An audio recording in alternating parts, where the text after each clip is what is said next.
Hey,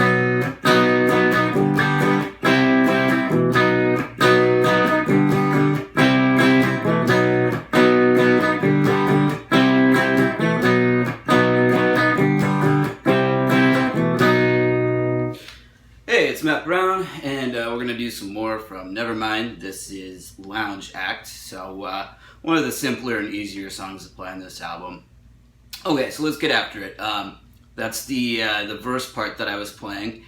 And so with tone, something that you'll want to do is maybe put your gain up a little bit higher than you normally do with the clean tone.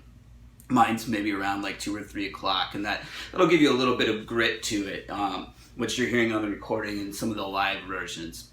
Okay, so as far as chords go, we just have 3 of them for the verse. The first one is a B chord, so that's on your inner 4 strings, frets 2, 4, 4, 4. Now the next one is a G chord, and this one's kind of maybe played differently from how you might be used to playing your G. It's just you're using this the middle finger to do the low root note on the 6th string at the 3rd fret. 5th string is muted, and then you have the open 4th, 3rd, and 2nd strings. Alright, next chord is C. So that's inner 4 strings, frets 3, 5, 5, 5. So the riff goes like this.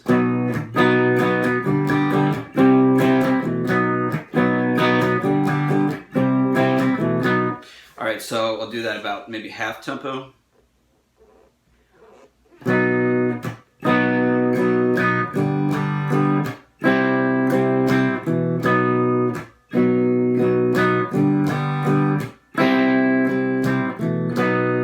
Okay, so what's happening is the G chord is anticipated, and what that means is instead of coming in on the 1 beat, it comes on the and of 4 of the previous measure.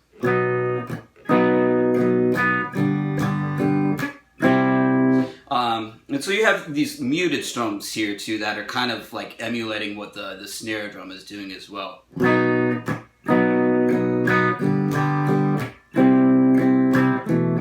So that always happens on beat 2. And the C chord is anticipated as well. It falls on the and of 2. So it's happening on your up strums. And then on the and of 4 of the 2nd measure, what you're doing is you're playing those 3 notes. That's 2, 2, 2 on strings 5, 4, and 3.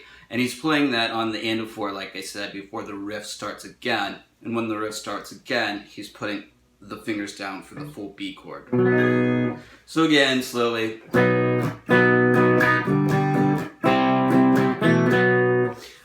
And you might hear some rhythmic variations, maybe something like this.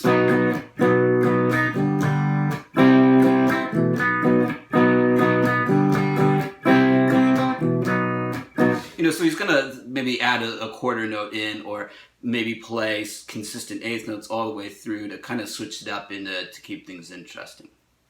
Okay, so let's talk about how this transitions into the next part.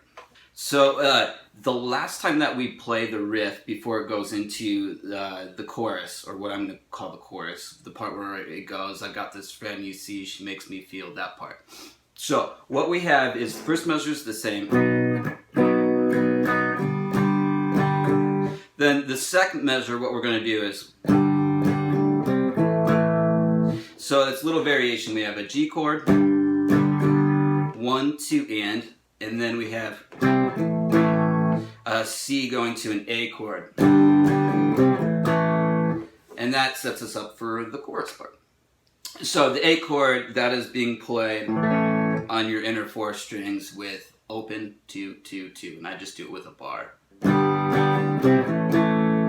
Alright, so I'll play the chorus for you now. It's pretty simple. Just we have an E chord, an A chord, a D chord, and a G chord. So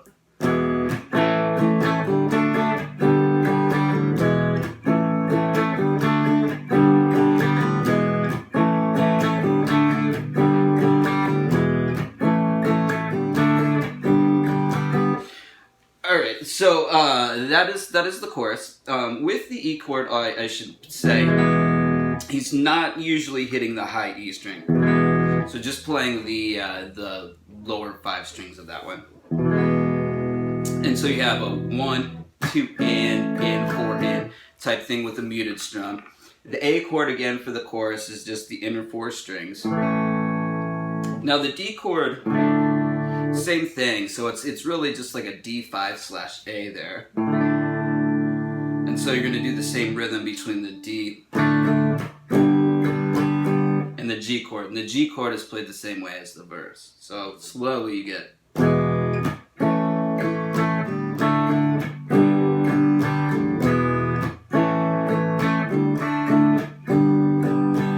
And between the A and D chords, you're getting a little transitional open string kind of strum. Right there.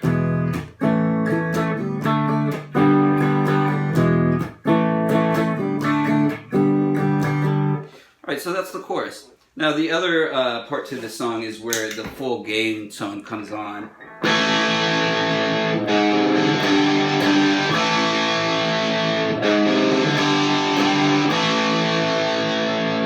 So that part, and I'll explain it and play it clean. All it is your A chord held for a full measure. And then you have this little chromatic, little A flat to G thing. And what he plays for the A flat chord is that. So that's an A flat augmented chord. So on your low string, that's 4, 3, and then open. Kind of like the sound that he used on Big Long Now, that kind of augmented, kind of spooky sound. So anyway, you're just doing strum the chord, A chord, hold it for a measure,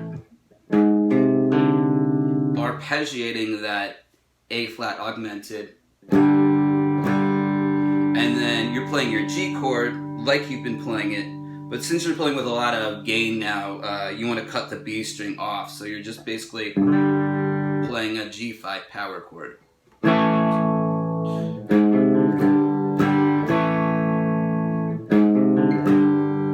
So yeah, that's it. That's all there is to this song. That's the riff that the song ends with, and if you're wondering how they do that like pitch dip thing at the end of the song, that effect's created by just like slowing down the tape at the end of a recording. You know, so this was actually recorded on tape, and it was slowing down the tape speed. You can do the same thing, you know, with a whammy bar if you want to imitate that. Alright, so I'm Matt Brown. Yell at me, send me an email if you want the tabs. Or if you have questions, just, you know, post a comment or email, whatever you want to do. So I've got plenty more Nirvana and lots of other bands coming too. So stick around.